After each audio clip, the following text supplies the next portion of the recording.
I have the pleasure of welcoming another friend of the Proof project, Sophie Heier, who's a PhD student at Ludwig Maximilians University in Munich, working on Viking runestones. And she's going to be speaking to us today on the visibility of runic writing and its relation to Viking Age society. Thank you. Yeah, and I first want to say thank you to all, and I can't stop taking notes, and it's so inspiring for my own research, so it's really a great conference. My paper today deals with the runic script, or more precisely the visibility of runic writing and its relation to Viking Age society. Before we are about to delve into the mysteries the runes have to offer, I want to give you a short overview of what you can expect now. So how does this work? Okay. So in the first few minutes, I want to give you a short introduction to the runic script in general, and particularly the runes used during the Viking Age.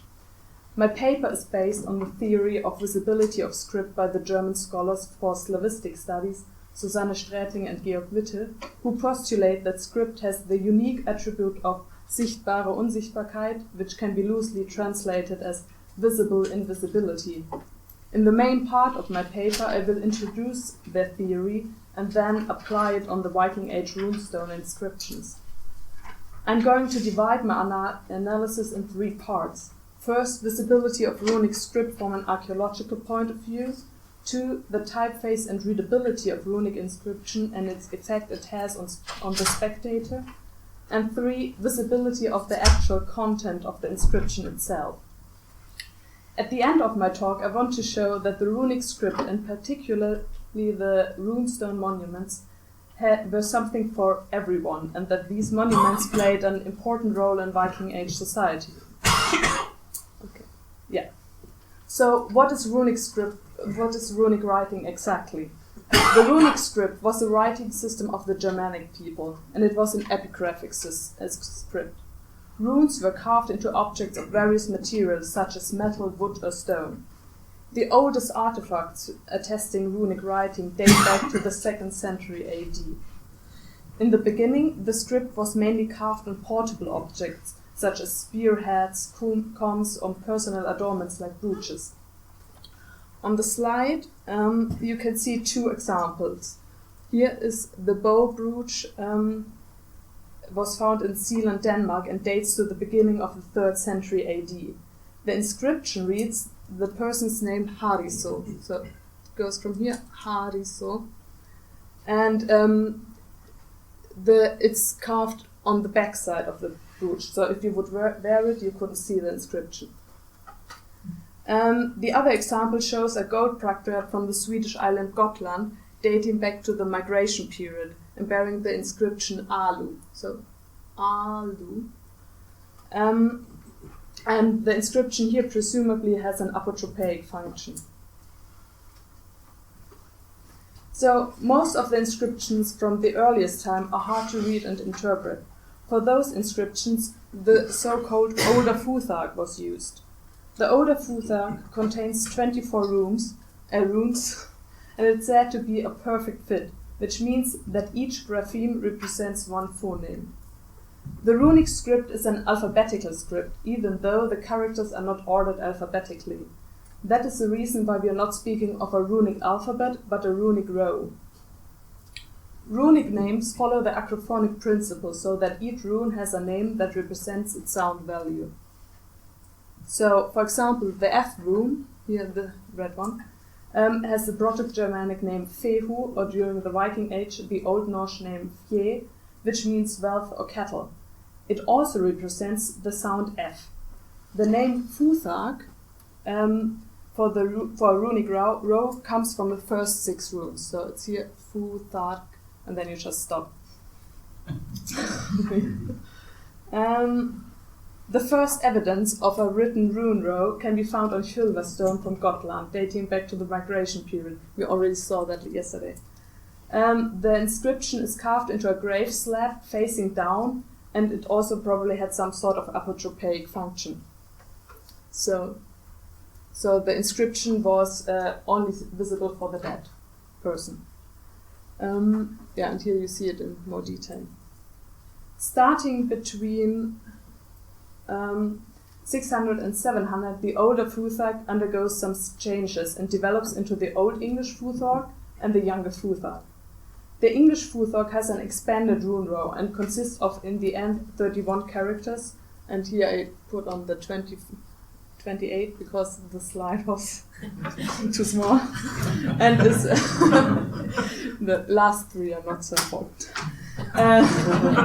And it is spread throughout the English Isles. But for today, we look at the inscriptions written in the Younger Futhark, which originates at the beginning of the Viking Age, circa 800 AD.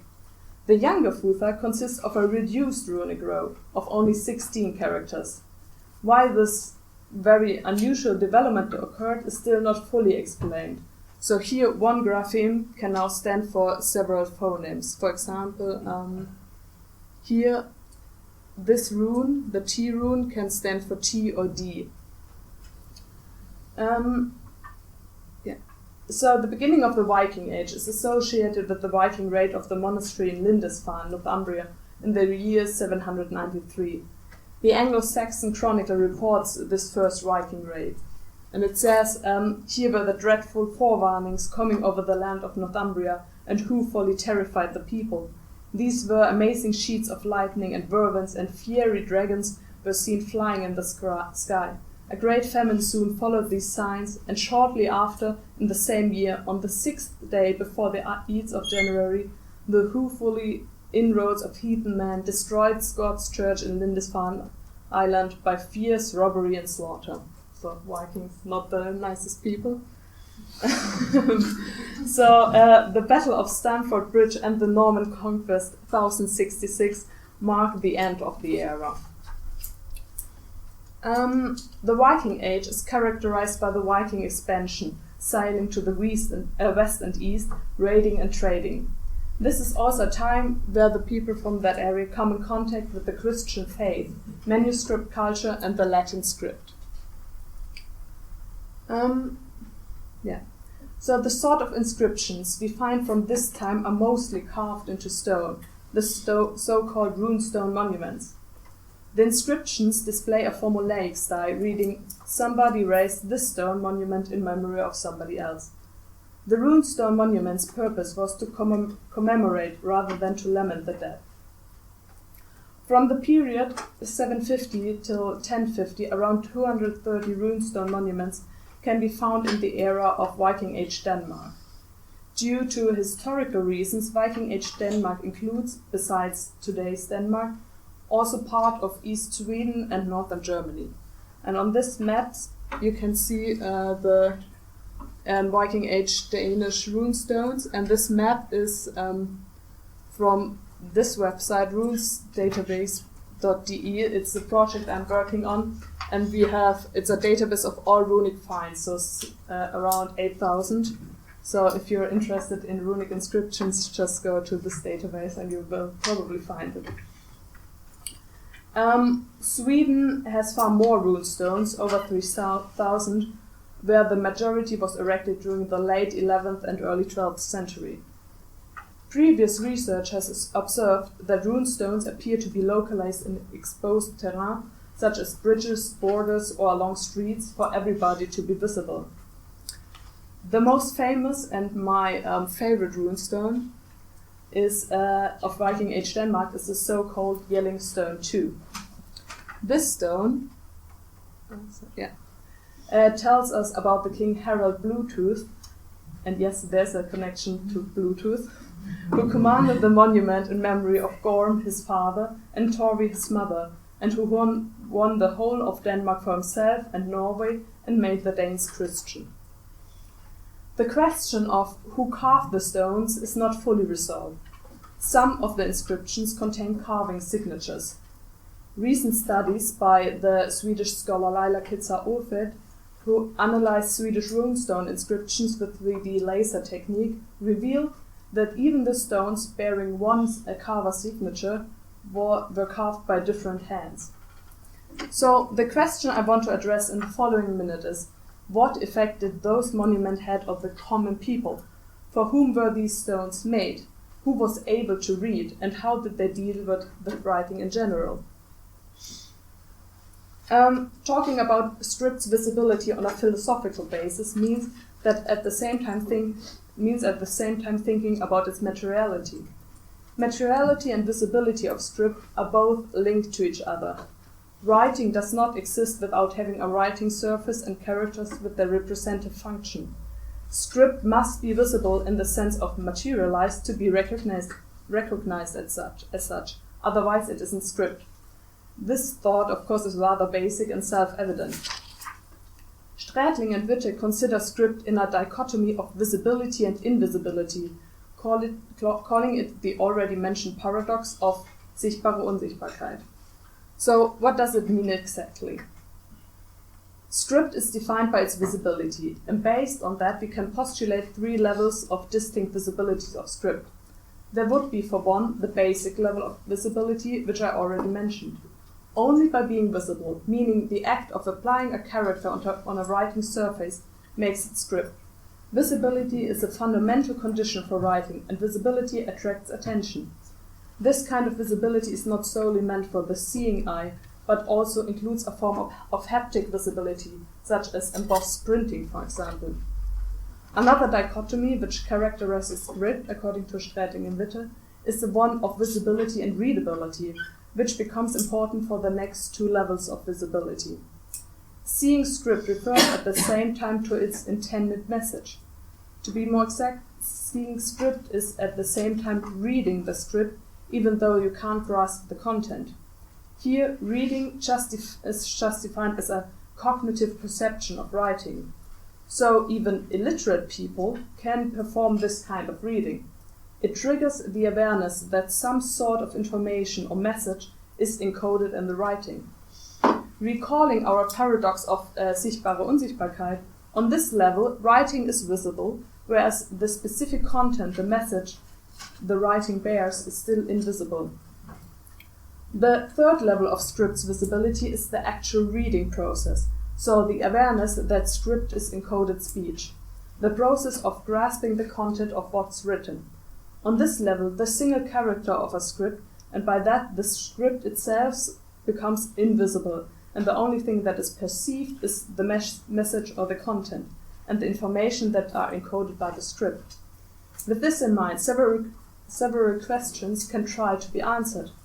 How does society deals with these different levels of script's visibility? Can writing, for example, only be found in hiding, or is it applied on public places?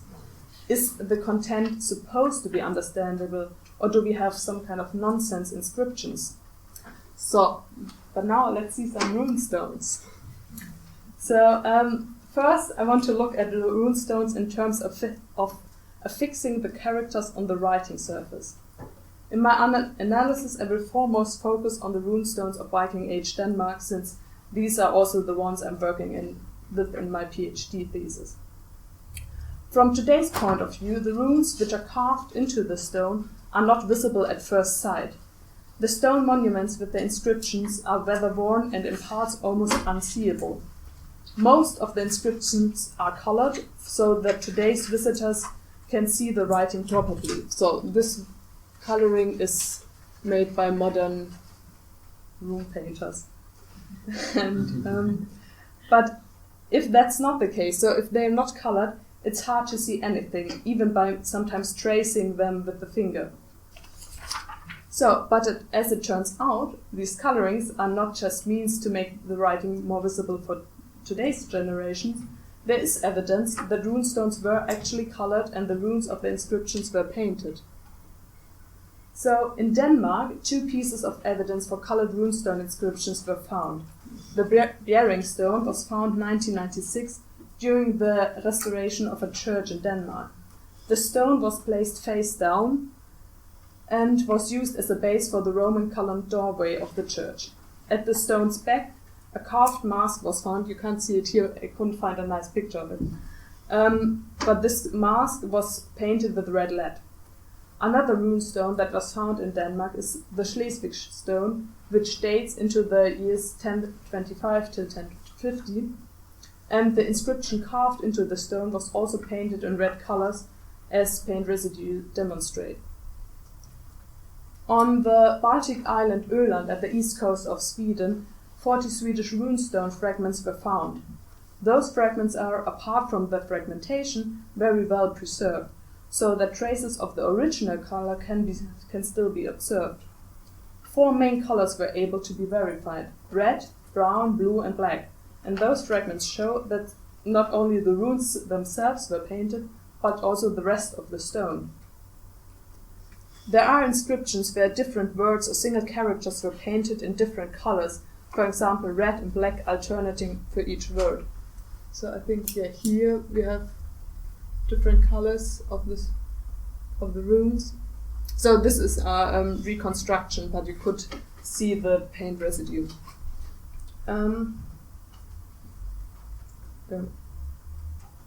Most of the rune stones today lack an analysis of possible paint residues, but as far as the ongoing research goes, we can be relatively certain that most of the stones were painted. So the runic inscriptions on the stones were made visible in 2 ways: by being carved into the stone and by the additional step of painting them. The carving process is something permanent and to be there to stay. It is something which should be carefully planned and executed. Therefore, it's difficult to correct a carving mistake. The SKIVARP stone here shows such a carving mistake. Instead of using the N rune, the carver used an A rune. And those 2 runes differ just from the way the twig is either inclining or descending. So here, instead of using this one, we use that one. So, oh no. Okay.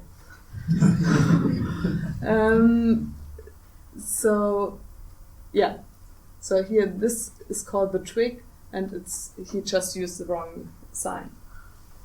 So the inscription reads now, "To me raised the stone in memory of Geiri, his partner." The coloring of the stone increases the scripts and the stone's visibility.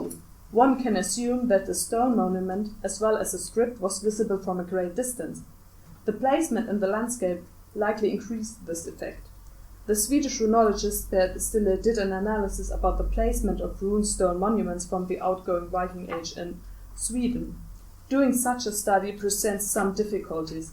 That is, most of the monuments are not in their original location, but were used as material to build churches. Another difficulty is the reconstruction of how the landscape looked during that period of time. But Stille concludes that most of the stones were set up at crossroads or roads, but also near bridges, and probably were also used to mark old borders. The stones were not hidden and made invisible, but stood in the open, and everybody who walked by could and had to see them. Another assumption is the one that the paint on the stone likely faded after some time, so it wasn't something permanent, and that it had to be repainted from time to time to stay visible and be painted in the first place. In which context and how they were painted in the first place and repainted is not known.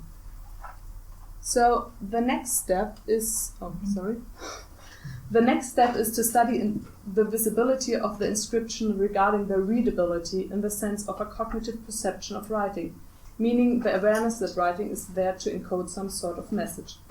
On this level, the single characters are still to the fore. They are visible while the detailed content of the inscription are still hidden and invisible. For illiterate people, this level of the script's visibility is the crucial one. But even people who are literate and able to actually read the inscription interact on this level with writing. So let us do a small thought experiment. Let's say you're visiting Munich, my hometown, and you're standing at the square in front of the National Opera. You're looking at the monument of the Bavarian king Max Joseph, and also looking at the inscription, which is part of the monument. Are you actually reading the inscription? You know it's there, you see it, but are you reading it? Most of the people probably haven't read the inscription. The reason for that might be the position. It's high up and almost impossible to read. The same thing applies for other monuments, for example the Triumphal Arch in Rome. The inscription is so far up high that it's hard to read even though it's written in big letters. From our point of view, the runes on the Viking Age runestones from Denmark are arranged in a very unintuitive way. The state of research differs between three designs: a parallel, an outline, and a snake design. So here. The parallel design means that the inscription is made out of vertical lines, which are read either each line top down or in wavy lines. This design is typical for inscriptions which are made before Christianization. The benefit of this kind of design is that you can make use of the whole writing space and that it fits a lot of characters. The Danish runologist Lisbeth Imer assumes that this kind of design makes a stone monument even more monumental. So here, the contouring design means that the inscription follows the shape of the stone. Most of them start at the lower left corner, so here, or here. No, this one starts here. If the inscription is too long to fit the stone's shape, additional text sequences can be found horizontal at the bottom of the stone or inside of the curve. So here we have additional text. This design can be found in the majority of the stones, which can be dated between 970 to 1020. The snake design is very uncommon for the runestone monuments in Denmark. Stones with this design are only to be found in Bornholm, a small island between Denmark and Sweden, which plays a special role regarding runestone monuments. Besides on Bornholm, 2 copies can be found in the landscape Scania, which these stones seem to be imported from Sweden. So, yeah.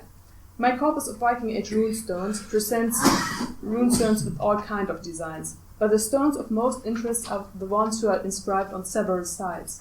The Folio 2 stone is placed on top of a Bronze Age burial mound. Its inscription is on the stone's long side and it extends on the top side.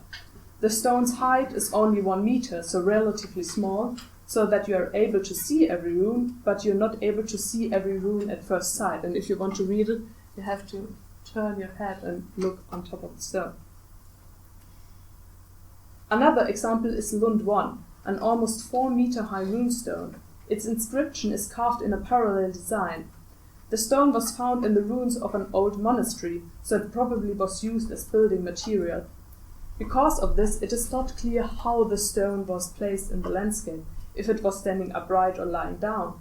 But since basically all runestones are standing upright, one can assume that this also takes effect for Lund 1. This means that it was not possible to read the whole inscription because of its great height. Or at least it took some effort. The reader-unfriendly way the runes are arranged on the stones leads to the assumption that it was not that important what was written and that everybody was supposed to read it, but just the fact that something was written. The writing agglomerates on the monument, and the viewer's reception is more that something is written there, but not what's written there. This applies for today's monuments too, as I think. But there's the undeniable fact that the inscription of the runestone monuments, at least in Denmark, do carry concrete information and content. So let's make the writing invisible and the content visible. Oh, sorry, that's... As already said, the text of the runestone inscriptions follow the typical formula, somebody raised this stone in memory of somebody else. This information was only available for people who were able to read the runes. Maybe the illiterate part of Viking Age society knew that the inscription followed this kind of formula, maybe it was read out loud. So they knew somehow what was written, but they couldn't read the actual names. The content of those inscriptions is, to be honest, relatively unspectacular, but there is evidence that it was important what was written on the stones. The person raising the stone connected herself with the person which was commemorated on the stone. The Glaundrup stone, to be seen here, is carved on 3 sides, which says, Ragnhild placed the stone in memory of Ali the Pale, priest of the sanctuary, honorable protect of retinue. Ali's sons made this monument in memory of their father and his wife, in memory of her husband. And Sophie carved these runes in memory of his lord. Thor hallowed these runes, and Warlock be he who damaged the stone or drags it in memory of another. The name Ragnhild, so it goes here, is carved into the center of the inscription, which emphasizes that she was the one raising the stone. The whole inscription is carved around the name. Even the runes spelling out the name Ragnhild are bigger and probably So you can't see it good, but they are bigger and spaced more. Are bigger and probably drew the attention of the reader right at it. Probably the name was even painted in a different color so that the literate part of society couldn't escape the information that was Ragnhild raised the stone. A further aspect which is interesting regarding the reading of the stones, how did orthographic variation influence the process of reading?